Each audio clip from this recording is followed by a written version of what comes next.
ওমরা করার সুযোগ পাবে? মানে এখান থেকে যাদের ফ্লাইট শেষে দিতে হবে, হ্যাঁ ওমরার সুযোগ পাবে, ওমরার সুযোগ পাবে সবসময়। এটা আমরা আলোচনা করব, এটা আমাদের অ্যাডমিনিস্ট্রেটিভ যে আলোচনা হবে সেখানে আমরা করব। এটা মাসলা মাসাইল সম্বন্ধে যদি কোনো কথা থাকে আমরা আলোচনা করতে প্রশ্ন করতে পারি, আর না হলে ইনশাআল্লাহ হজের এর আগে আবার আলোচনা করা হবে ওইখানে, তাতে করে আপনাদের জিনিসটা তরতাজা মনে থাকবে ইনশাআল্লাহ। আজকে আর কি তার মানে এখানে এই আজকে যে আলোচনা হয়েছে এর ভিতরে যদি কোনো প্রশ্ন থাকে তারা দেওয়া হবে, এরপর আমাদের অ্যাডমিনিস্ট্রেটিভ আলোচনা হবে, সেখানে আপনাদের যদি কোনো প্রশ্ন থাকে ইনশাআল্লাহ সেটা আমার উত্তর দেবে। নিয়তটা কি আপনার বাসাতে করা উত্তম নাকি এয়ারপোর্টে দেব? সবার জন্য এটা নিয়তটা আপনার নিয়তটা উত্তম তো হলো মিকাতের থেকে নিয়ত করা, তো সেই সুযোগ তো আমাদের নাই। সুতরাং এর আগে যেখান থেকে করেন সমান, উত্তম অনুত্তম না, জায়েজের উপরে আমল করব। পরে নিয়ত করব নাকি 2 রাকাত নামাজ পড়ব? ও মানে ইহরামের কাপড়টা পরিধান করে 2 রাকাত নামাজ পড়ে সালাম ফিরানোর পরে নিয়ত করব। আমরা আরেক জায়গায় বলেছে যে আগে কি করছে নিয়তটা 2 রাকাত নামাজ পড়া রাখা, না না এটাই না, 2 রাকাত নামাজ পড়ার পরেই নিয়ত করে তার বিয়ে পড়ে। নিয়ত করার পরে তো মাথায় টুপি থাকবে জি না, তখন আর টুপি থাকবে না।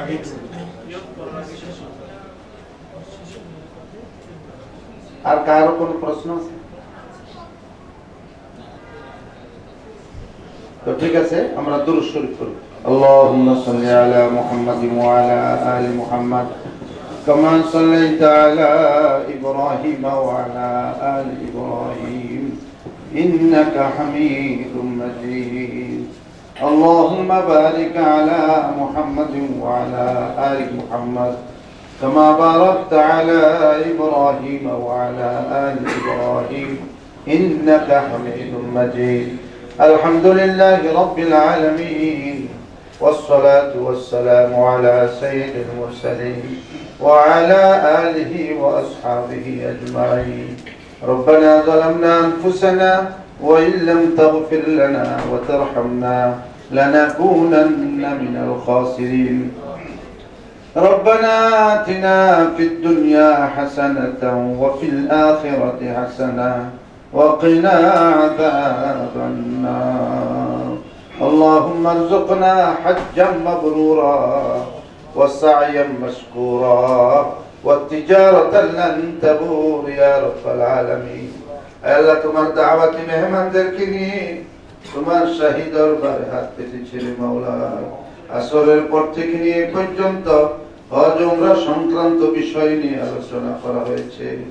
আল্লাহ আলোচনাগুলো যেভাবে করার দরকার ছিল, যেভাবে শোনার দরকার ছিল, আমরা তো ওইভাবে করতেও পারি নাই, শুনতেও পারি নাই।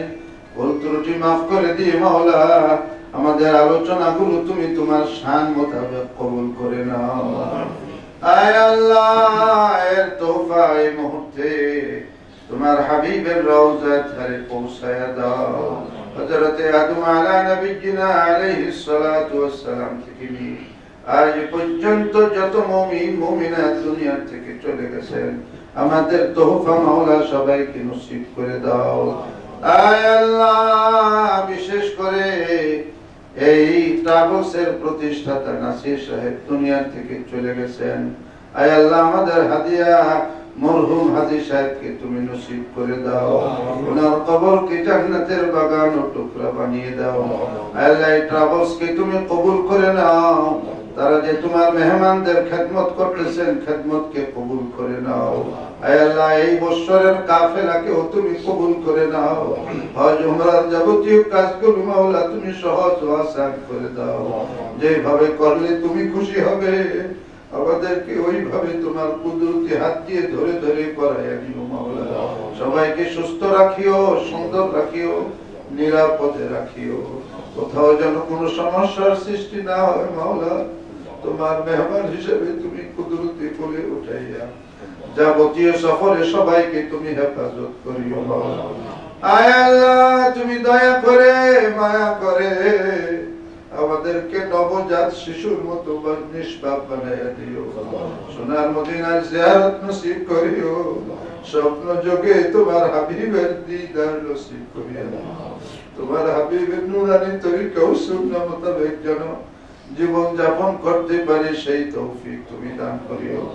আল্লাহ আমাদের সঙ্গে অনেক অসুস্থ আছেন, অনেক বয়স্ক বৃদ্ধ বৃদ্ধা আছেন রে বাবা। আল্লাহ তোমারই মেহমান, তোমার দাওয়াতি মেহমান, তাদেরকে সুস্থ রাখিও বাবা, সুন্দর রাখিও। তাদের খাতিরে আমাদের সফরকে তুমি সহজ করে দিও। যারা খেদমত করবেন মাওলা সকলকে তুমি উত্তম বদলা নসিব করে দিও। সাল্লাল্লাহু তাআলা আলা খায়রি খালকিহি মুহাম্মাদিন ওয়া আলিহি ওয়া আসহাবিহি আজমাইন।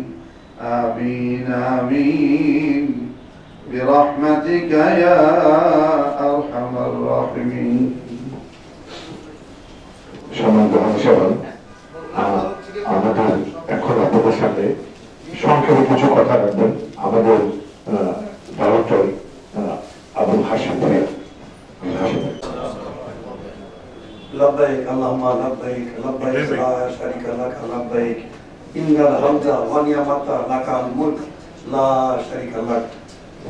সম্মানিত অতিথিবৃন্দ যাচ্ছেন, তাদের সবাইকে আমার অন্তর্ভুক্ত থেকে শুভকামনা, যাতে আপনারা সহি সালামতে হস্তরে আসতে পারেন। আমি আপনাদের দুই চারটি কথা বলবো, সংক্ষেপে আপনাদের একটু মানে একটা রকমের আপনাদের সহযোগিতা করা, যাতে শয়তান আপনাদের সাথে যেতে না পারে। আপনারা যখন হজ যাচ্ছেন নিশ্চয়ই আপনারা আপনাদের এজেন্সির কাছে আসছেন এবং এটাও আল্লাহ তুমি আসছেন। আর সেইখানে স্যার কোনটা যাবেন, এ ক্লাসে যাবেন না বি ক্লাসে যাবেন না, কোনটা যাবেন সেটা আপনি নির্ধারণ করছেন, এটাও আল্লাহর ইচ্ছা হয়েছে।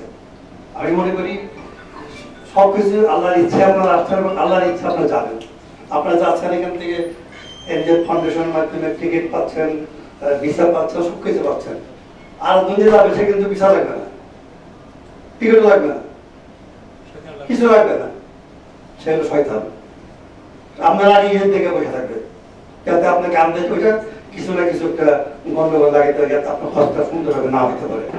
আমি এই কথা সম্বন্ধে একটা কথা বলবো, কারণ আপনারা যাওয়ার পরপরই আপনি হজ যাবেন, যাওয়ার পরে কিছু কিছু সময় দেখবেন এটা হয়, এটা হবেই হয়তো।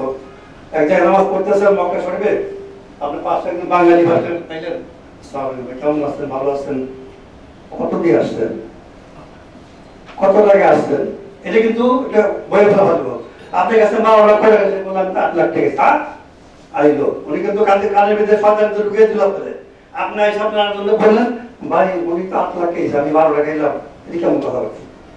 এই কিন্তু আপনার ভিতরে একটা আপনি যে হজের যে একটা নিয়ত করে গেছেন, একটা আল্লাহর কাছে যে আপনি লাব্বাইক আল্লাহুম্মা বলে গেছেন যে আল্লাহ আমি হাজির, আপনি আমাকে কাটতে পারেন, ধরতে পারেন, মারতে পারেন, আমি যখন বাড়িতে রওনা দিয়েছি আমি তো এয়ারপোর্টও যেতে পারতাম, এয়ারপোর্টে প্লেনে না উঠতে পারতাম, প্লেন থেকে আমি জেদ্দা না নামতে পারতাম, জেদ্দা থেকে মক্কা না যেতে পারতাম, আমি তোয়াফে না করতে পারতাম, সবই তো না করতে পারতাম, আর আমি সবই পারতাম, আল্লাহর ইচ্ছাই হতেছে।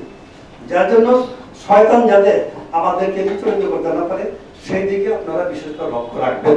এটা বিশেষভাবে অনেকবারই অনেক হজিদের সাথে এই শয়তানটা যায় এবং তারা শয়তানি করেও। আমার বিশেষ অনুরোধ আপনারা এর থেকে সাবধানে থাকবেন। আর আপনারা হজ যাচ্ছেন, সেখানে একটা সবাই যেতে পারে না, কোটি কোটি টাকা থাকলে যেতে পারেন, অনেকে টাকা থাকলে যেতে পারে, কিন্তু আল্লাহ যদি তাকে কবুল না করে, আল্লাহ যদি আপনাকে মেহমান হিসেবে না কবুল করে, আমার বিশ্বাস আপনাদেরকে আল্লাহ মেহমান হিসেবে কবুল করছেন। আপনাদের সবাইকে, আপনাদেরকে, আমার ভাই বোনদেরকে, মা বোনদেরকে সবাইকে কবুল করছেন। আশা করি আপনারা সেই মনোপথে হজ করে রাখবেন, আবার দেখা হবে ইনশাআল্লাহ।